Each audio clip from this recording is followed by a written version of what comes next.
tourist satisfaction, projected revenue. At first, the committee members nodded along politely.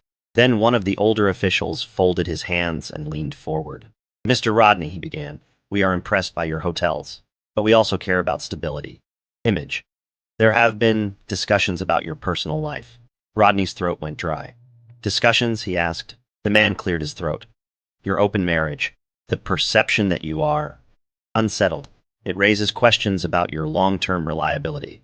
Another member added, "Compare this to Mr. Donald, who seems very committed to the woman often seen with him in the hospitals. That kind of consistency inspires trust." The words hit Rodney like blows. He tried to defend himself, insisting that his private life didn't affect his work. "On the contrary," the first man replied calmly.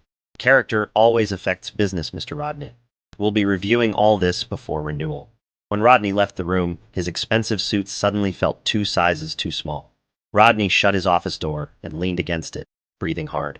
The voices in his head, his friends laughing about not being stuck, Marvin joking about open marriage clauses, suddenly sounded childish, even cruel. The image of Christine sitting beside Jamie's hospital bed replayed over and over.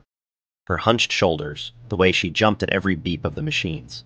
"She was choosing you," a quiet voice in his mind whispered, "and you were looking for escape routes." He sank into his chair, burying his face in his hands. He thought back to every moment he'd avoided emotional conversations. Every time he'd changed the subject when Christine tried to talk about her dreams beyond the contract. He had convinced himself he was being honest and practical, but really, he had been afraid. Afraid that if he admitted he cared, he would be responsible for her pain, her fears, her family. "I'm not afraid of being trapped," he realized out loud, staring at the city skyline. "I'm afraid of being truly seen." And yet, the committee had just shown him that pretending not to care didn't protect him. It exposed him as weak. For the first time, he wondered if he'd been running from the wrong thing all along. A week later, Rodney attended a government dinner where Donald was being honored for his contributions to the health sector. Christine was there too, in a simple navy gown, standing beside Donald as he spoke with ministers.